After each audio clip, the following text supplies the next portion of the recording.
Hey, what's going on, everybody? It's Jamie back again, and I just have a little follow-up video to the 40 to 150 f2.8 Pro lens review that I did. Ton of questions. It's pretty cool that so many people have expressed so much interest in the lens, and that people are willing to watch the video and then take the time to actually put together some questions to ask. So I'm going to try to answer a few of those questions. This one is not 40 to 150 related, but it was a really popular question regardless. And a lot of people were asking, what is the red dot? So it's called a Pro Dot, and I'll put a link down in the bottom of the in the show or the video description to where you can get this on Amazon.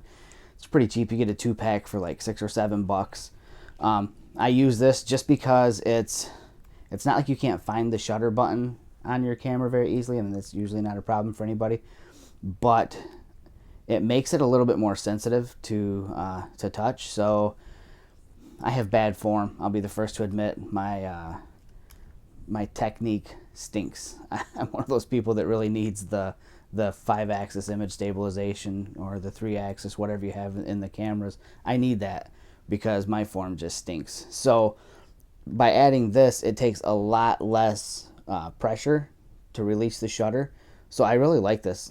Actually, I think I first saw this on, I don't know, I'm not sure where I saw. I think Giulio Schiorio uses them on his cameras. I probably saw it from him. So thanks, G, for the tip for this. It's a pretty cool feature, and apparently it's really popular. A lot of people are asking about it. So again, show description, or I keep saying show. It's not like I'm doing a Mirrorless Minutes show right now. In the video description, there will be a link to where you can pick this up on Amazon. So let me get on to answering some of these questions that everybody's got about this lens. So the big thing that a lot of people were asking was about weight. The weight of the lens, I said that it was heavy in the last video because it is, but it's heavy compared to everything else we've got out there. And it's not like anything else that we have out there in the lens selection department is super heavy.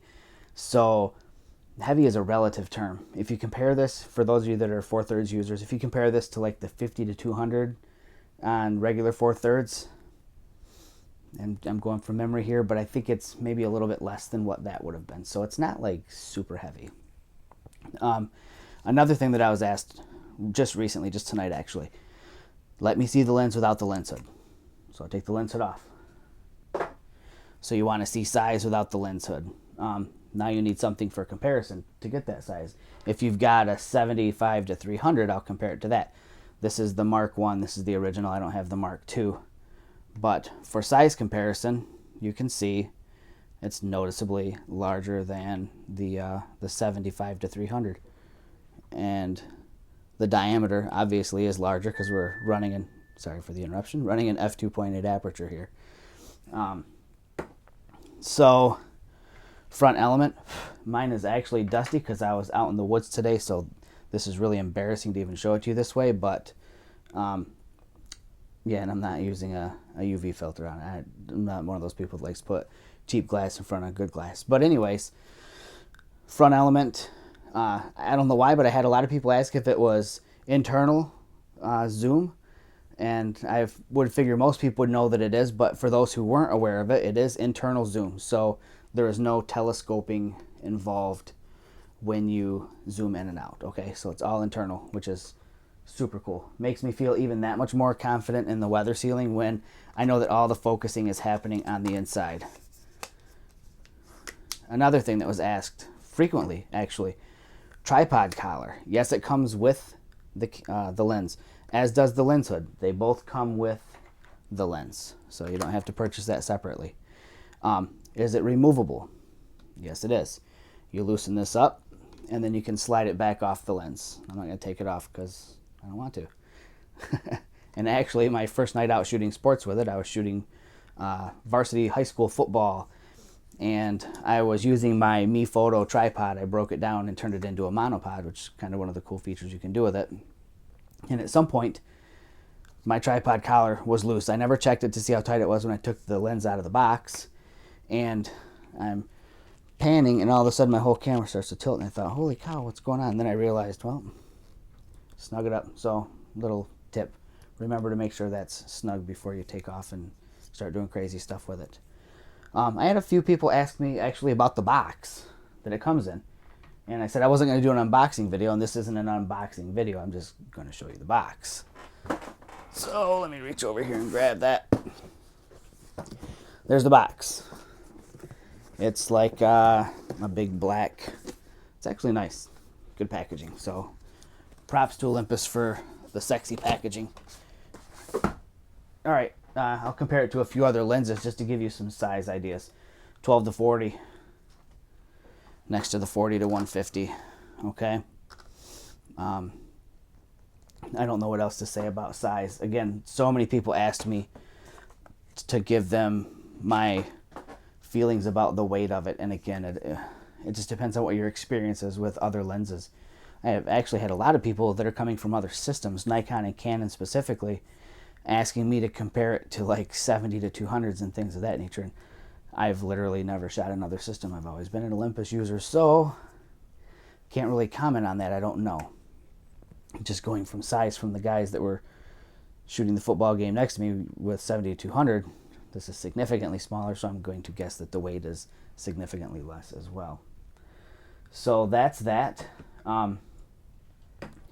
Again, I just wanted to throw that out there and answer those few questions that people had. Keep them coming. You know, I really appreciate that you guys show an interest and take time to comment and like the videos and to ask questions. And I'm doing my best to keep up with answering all those questions. You guys are just firing them at me pretty fast. So I'm going to have a review coming up, and I actually don't have it upstairs with me here in my little room, but I'm going to put together a video of the Voigtlander Nocton 25mm f.95. I know there are numerous reviews out there of that lens as well, but I'm just going to do it the way that I like to do it, which is from just a user perspective. You know, again, like I said, I'm not somebody that's going to talk about a ton of different specs on it. I just want to give you more of the heart and soul of what it's like to use the equipment. And I'll talk a little bit more about the heart and soul of this before I take off. I went out, like I said, I shot football over the weekend with it. It was just a couple of days ago. It was super cold and it was pouring down rain, and I never had any issues at all with focus. I lost focus on my subject one time, and that is because a referee stepped right in front of my lens, and of course it grabbed focus on him because those nice black and white stripes offer a lot of contrast for focus. Other than that, no missed shots. And I'm not a sports shooter. Again, I told you my technique sucks, and I'm not a sports guy, so following action is not exactly the easiest thing for me, at least not for organized sports anyways. So I think I nailed some pretty solid shots. I'll place those on Flickr, and again, I'll put a link to Flickr in the video description below the little pro dot link, I guess. Bear in mind, I'm not a sports shooter, so if I didn't capture the moment at the right time where you might have captured it, just show me a little understanding there, because again, it's not my thing. And also on my Flickr page, you'll find photos that I shot today, just kind of out wandering in the woods. And it's funny that a lens like this that has the reach that it does, I ended up using it for a lot of close-up work because, like I said in the previous video, it is phenomenal at getting you right up close to your subject, again, from just a couple of feet away, and I can zoom in using the full 150 millimeters. It's not macro. I had people comment that it's not the same as a macro. I know it's not the same as a macro, but it does give you the option to get in close to things. So thanks for stopping by. And again, I've got some more videos coming up. I've got the Nocton video coming up, and then I think I'm going to do one more on this lens, maybe a little bit further down the road as more questions come in and as I get maybe a better feel for the lens and see if my opinion or thoughts about the lens change in any way. Again, thanks for all the support, you guys. I sincerely appreciate the time that you guys spend asking the questions. Take care. Bye.